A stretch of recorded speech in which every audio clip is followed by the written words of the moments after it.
Thank you. Okay, good afternoon. And we are continuing with our dialogues in the chair of Film and Humanism from Valencia University. And today we are talking with Kathy Roussel. She's the Public Affairs Director at AMFORI, and she is talking to us from Brussels. First of all, Katie, thank you for your time My pleasure. and for sharing with us your view and your insights. Okay, my first question is about uh, what do you understand at Amfori by sustainability? Thank you for your question. I would say that in traditional corporate cultures, when social and environmental concerns, they tend to be considered as like something apart from the business or to conflict with like the business goals. But at Amfori, we believe that they are not mutually exclusive. Quite on the contrary, when we speak about sustainability, we consider three different pillars, which are trade, social, and environmental aspects as well. And how do we reconcile them both? That is what we call trade with purpose. So the sustainability we are standing for kind of encompass all these dimensions. So the economic dimension, trade dimension, environmental dimension, and social dimension. So that's how we approach sustainability at Amfori.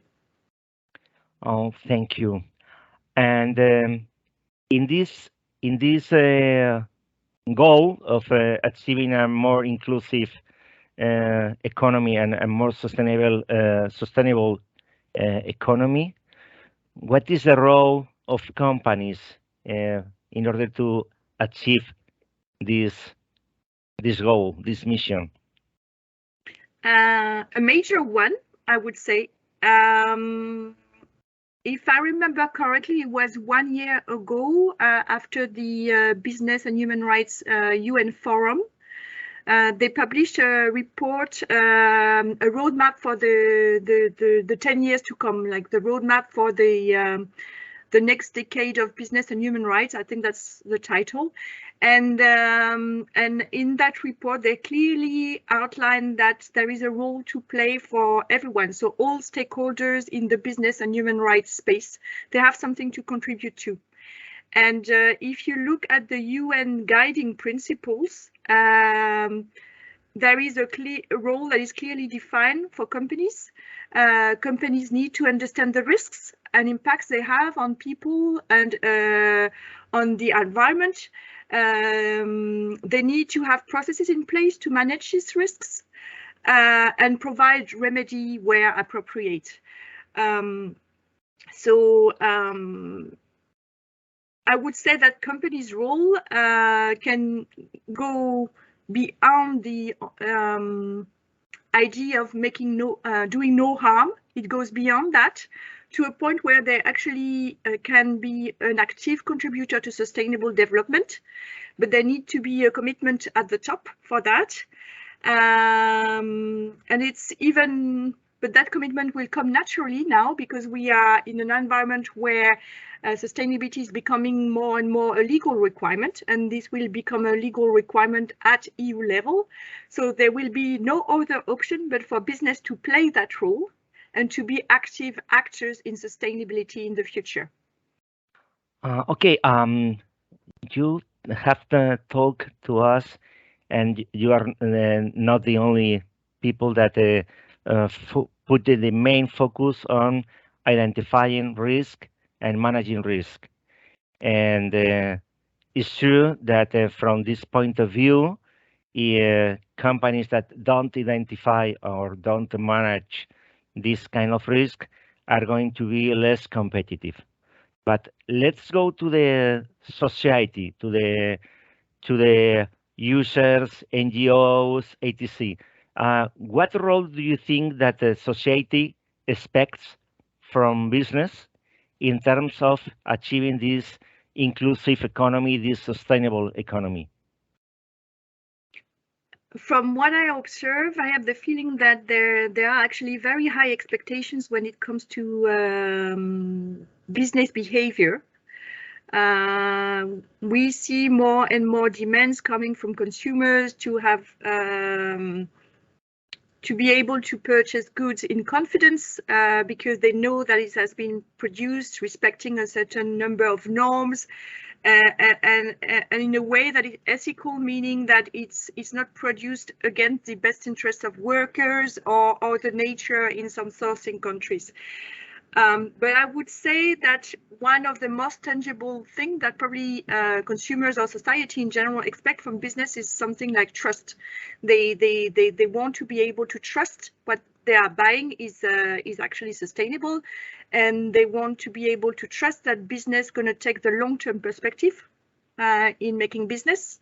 Because of course, if they only consider like immediate profit, long-term consideration and sustainability consideration might not be there. So I now have this feeling that society is considering this as a pre-requirement, that sustainability concerns will automatically be integrated in the way business will trade.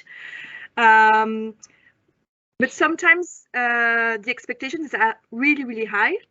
And it's also fair to say that I'm not sure how much business can do when it comes to changing the world. I mean, there are a lot of things we can do using leverage, of course, but we cannot change the world only by ourselves. We need, I mean, this is really a joint effort. We need government support.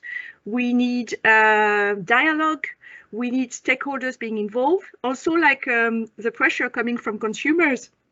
It has also a role to play there, and it's all these efforts put together in the same direction that will actually generate impact. So business can play a role that is very important, but they need to be working alongside other partners. Okay, then it's necessary that everybody will be committed to this effort.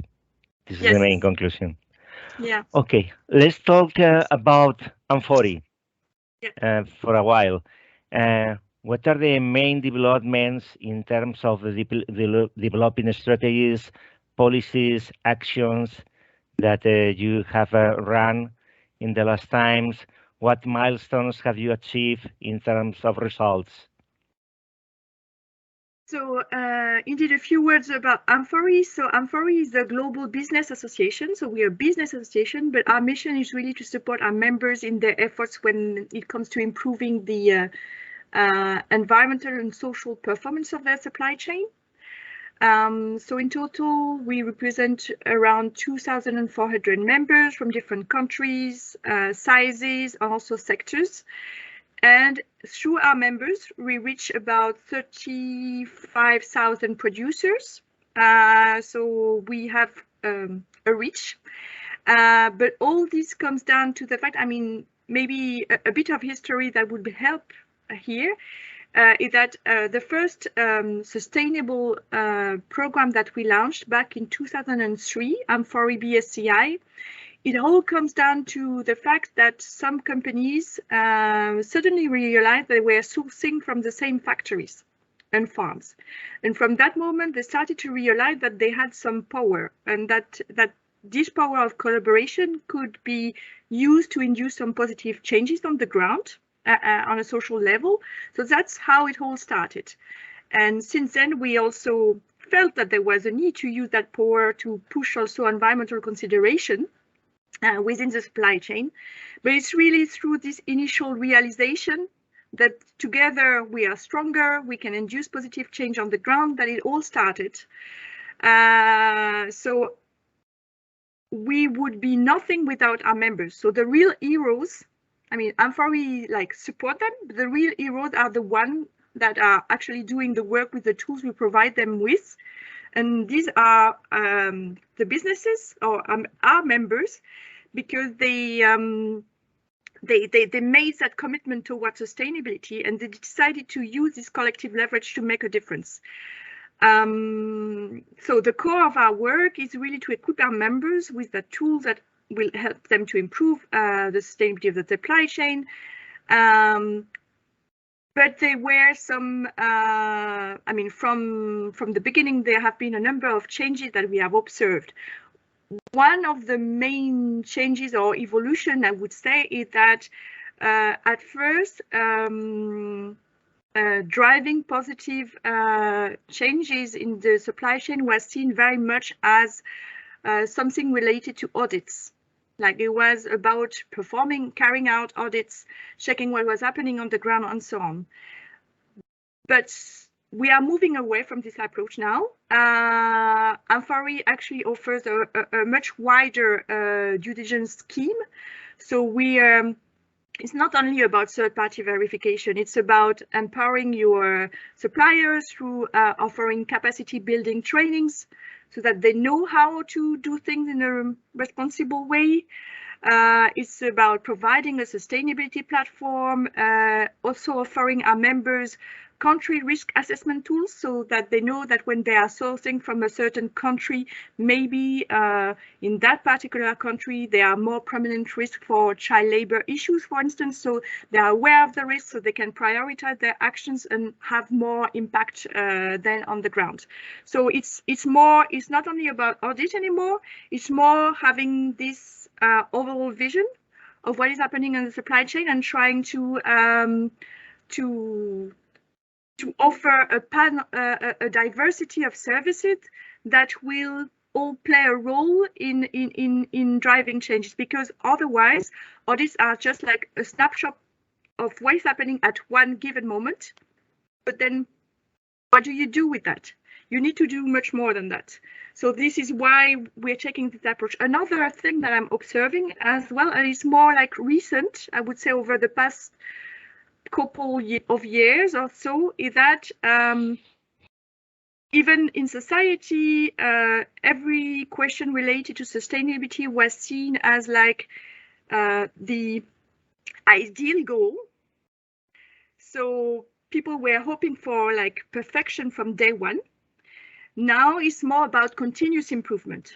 So you have to start somewhere. So this is what is really important, is to start somewhere and keep on improving. And continuous improvement, it might sound like, okay, maybe it's less demanding. You're not asking for perfection, you're asking for continuous improvement. So it might sound like less demanding. Actually, it's more demanding because continuous improvement requires continuous commitment towards sustainability goals. So it's not something you can do, okay, I've done my share, I'm good, I'm sustainable. You have to keep on going, keep on engaging with your suppliers, keep on monitoring what is going on, and make sure that everything improves over time, over and over again. So that's a very different attitude, I feel, in terms of it's different business mindset to be talking about continuous improvement rather than talking just purely sustainability and then perfect from day one, which we know, by the way, is not going to happen. So let's be pragmatic. With continuous improvement, we can start and we can get there step by step. And another important point, maybe in terms of evolution, there is that probably also, of course, because of the external pressures around the notion of climate change, environmental issues. I mean, you can feel that more and more people are aware of what is going on out there. Businesses and sustainability, at first, it felt very much focused on human rights, workers' rights, and so on, for very good reasons. But now the environmental dimension is becoming just as important. And the two aspects, I mean, it's very clear now that the two aspects, the social aspect and the environmental aspect, they are intertwined. So these are both challenges that need to be tackled at the same time rather than one after the other. That's where I would put the main changes in the sustainability landscapes over the past years. That's very interesting, amazing. You talk about change the leadership mindset. It's really important. You talk about continuous improvement. that requires continuous commitment, methods, KPIs, Yes. tools, etc. And all of those practices and tools require an organizational change. And in all these amazing process you try to trigger, what are the main facilitators and the main hurdles you usually find in the companies? In the companies, Yeah. because I was going to say that one main facilitator we are now encountering somehow is the fact that we now are about to have a legislation in place. So it's no longer a trend. Sustainability is not just like a buzzword anymore. It is becoming a reality that every single business, and not only the one that are like already sustainability aware, I mean, everyone will have to make that commitment because it's going to be a legislation. So in a way, this is making our work even more relevant because you can do as much effort as you want as a single business on a voluntary basis. If you're the only one doing it, or if you are a few doing it, in terms of scale and impact, that won't work as well as if everyone has to do it, right? So the fact that this is happening there, it will really make a difference. Another, in terms of facilitators internally within AMFORI, one important facilitator we have is we have put together a stakeholders advisory council. So it's an informed, an advisory council, as it says, but an advisory council that includes as its members NGOs, civil society, international organizations. So not necessarily the business voice, but more the external voices that will help us to look at our tools and what we are doing in a critical manner. And we see this collaboration as very, very important because that allows for continuous improvement as well through this consultation process. So we value this very much. And what else can I tell you? You were also asking about obstacles, right? Yes, hurdles. Both at the level of AMFORI and at the level of the companies you advise. When it comes to obstacles, I think the list could be endless, basically.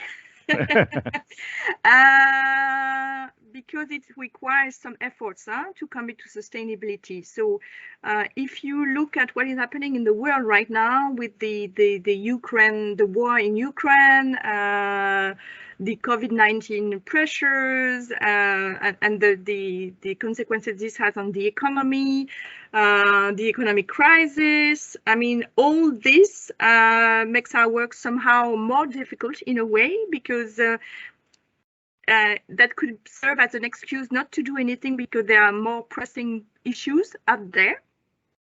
But surprisingly, and that was really a genuine surprise to me during COVID-19, what we have observed is actually quite on the contrary. During the COVID-19 crisis, the discussions around sustainability kind of went even further than they were before, because it was becoming even more obvious that this is what was needed. But the challenge comes from the fact that given that international global context that we are facing, we are with this feeling that our house is on fire.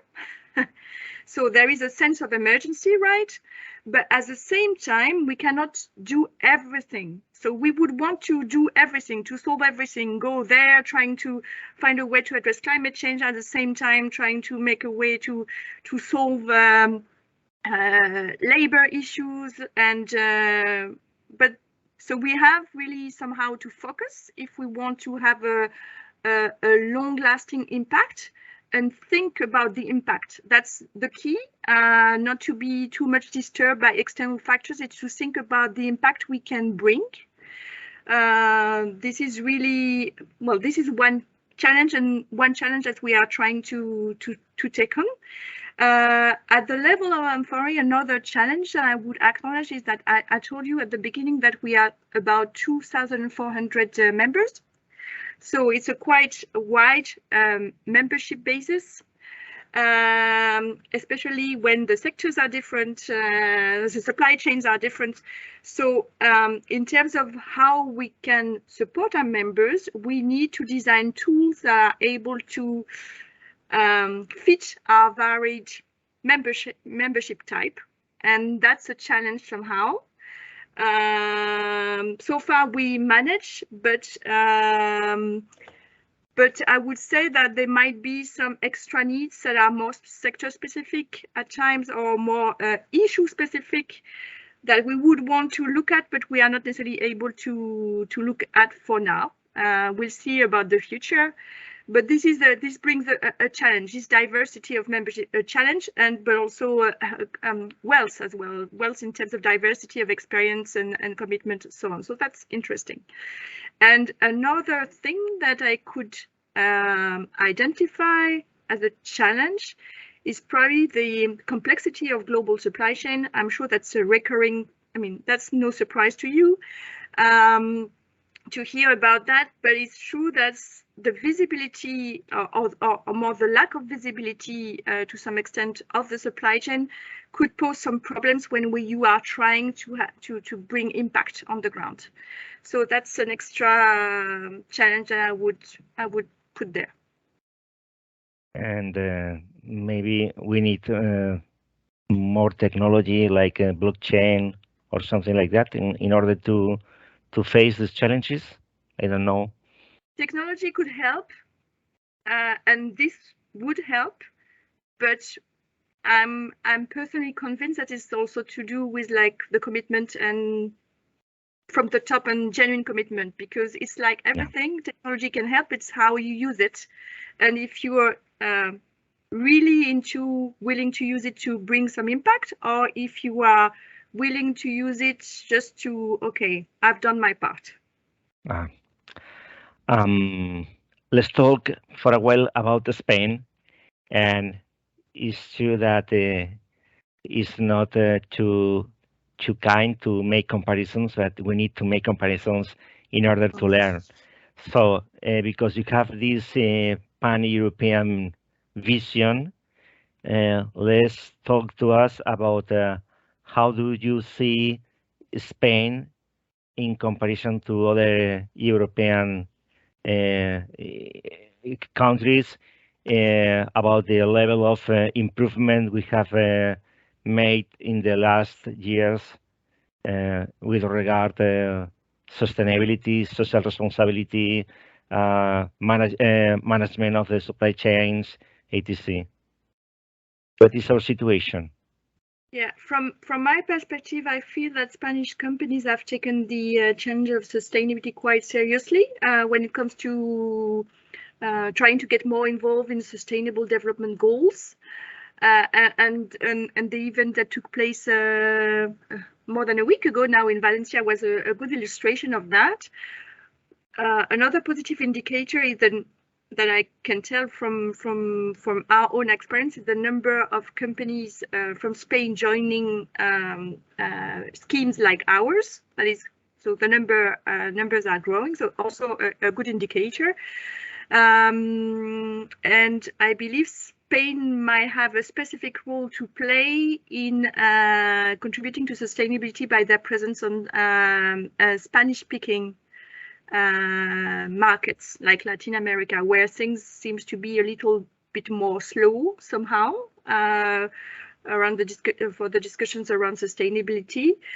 An interesting thing that I observed so during the Congress that took place in Valencia was that it looked like the audience, it was, in terms of the wording that is being used, it was much more about sustainability than due diligence. Yeah. In Brussels, the wording is really like it's due diligence, environmental due diligence, human rights due diligence. In Spain, I felt that it's more sustainability that is better understood. And the environmental dimension of sustainability is very, very prominent. Mm-hmm. maybe more than in other countries somehow. I mean, that's from the audience. It's just my gut feeling from the audience that were there in the event. That sustainability was understood mostly as something to do with environmental concerns rather than maybe human rights concerns. If I can, I mean, I'm not an expert in about the situation of Spanish companies, but my understanding is that also in Spain there are lots of SMEs, right? So concretely speaking, for SMEs might be more challenging to do everything it takes for due diligence. So they will need support, they will need the right tools, they will need to work together to some extent, because otherwise that could add to the burden. So there will be a need for further collaboration when it comes to sustainability topics. So work together, use their collective leverage, and exchange potentially information on best practices and so on. In fact, one of the main features of our economy is that 98% of our companies are very small companies, not only SMEs, but small companies. And sometimes we are afraid that these kind of companies could perceive that sustainability is too complex, too expensive, that goes beyond the resources they have in order to manage it. And do you think that nowadays there are proper practices, proper tools for this kind of companies, or maybe this is a challenge for the near future to provide a simple, not an optimum, but an easy system to manage sustainability for this kind of companies? And when I say easy, not only in terms of economic resources, but also in terms of cognitive or managerial resources. Yeah, I'm tempted to say yes, first of all, because without wanting to sound too much as I'm advertising for my company, but the reality is that 70% of our members are SMEs. So that proves that already the tools are there and they are used by some companies. But you're right. I think on top of providing SMEs or small companies with the right tool, there is also a need for a change of mindset and feeling empowered to do something, because I think the main issue is probably that they wonder, I mean, being a small enterprise, then you wonder how much you can achieve yourself. Huh? Yeah. You feel very powerless somehow. But I think it was about 1 year ago, we carried out an internal study, if you wish, among our companies to try to identify what were the main challenges for SMEs when it comes to due diligence. And our initial idea before carrying out this survey was that, of course, it would be much more difficult for them because of the lack of time, the lack of resources to do due diligence.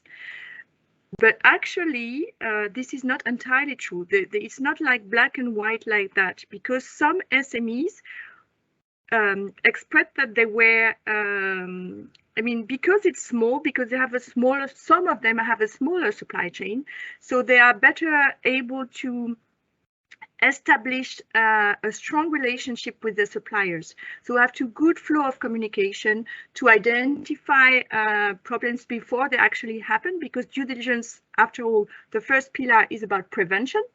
So if you have a good communication with suppliers, maybe that will help you to prevent a number of issues before they actually happen. So that was in a way helpful, because they had a smaller supply chain. They were more into long-term business relationship for stability, to build business stability and so on. So that was not necessarily a handicap for them. Quite on the contrary, that was an advantage for some of them. So from that survey, the lessons that I've learned is that it's indeed maybe a question of mindset as well, when you consider sustainability. So of course that will take some effort, but maybe not necessarily as much effort as you would think it would take you. So, and we, as I said about continuous improvement earlier, you have to start somewhere. So you don't have to be perfect from day one, is to start. And start somewhere, and start with engaging with your trading partners, your suppliers, have discussions and trying to help them clarify what are your expectations, but also listening to what is the context and how you can help. And this is through this exchange that can be indeed facilitated through tools like the one we have in place, that you can build a good dialogue and start change bit by bit and understand each other better. Otherwise, also, the risk is that because we are talking about SMEs in Spain, Yeah. but there are also SMEs in sourcing countries, and they feel the same. They feel like, look at this European people that come with these very high sustainability standards. They're already asking for really cheap prices, and now they want us to on top of everything, monitor what we are doing at social and environmental levels. So we have to open this dialogue so that we can also take into account this reality and work together, rather than just being the EU trying, or the EU or more the Western countries trying to impose standards and split and somehow pass on the responsibility to sourcing countries, which wouldn't be really fair. So this is not what sustainability is about. Sustainability is about everyone has a role to play, the big, the small, at each level, business, government, civil society, and we can embark on this journey together to have positive impact. So it's really about working together. You have answered my next question. That is, what do you expect from the main groups of stakeholders? And in order to get a little bit more in deep of your vision, this dialogue should be opened from the European Union to the different social groups, Yeah. maybe, because I don't know in other parts of Europe, but here in Spain, maybe we have the feeling that there are some, when I talk with the local managers, they say, okay, this is a brilliant idea that somebody has had in Brussels, somebody translates it to Spanish here in Spain, and they are going to explain me how can I compete with this additional cost, because they nowadays there are a group of managers that think that sustainability is an additional cost. So what do you think are the 2 or 3 main key drivers to change this way of thinking? That's a good question. I'll try to answer that one, but that's a tricky one. I think you have to take the long-term perspective.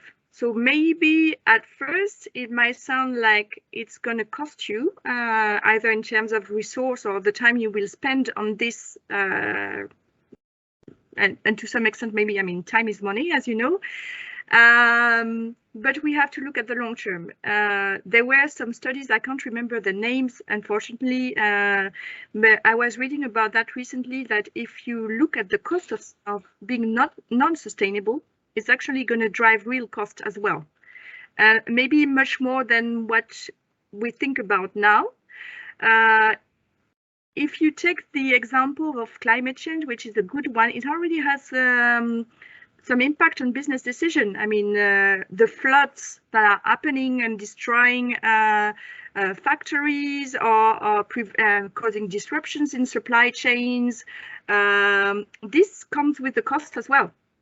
Yeah. And if there is a way that through our business activities we can have an impact on these extreme weather events or on not further destroying nature, then the cost will be only minimal in comparison.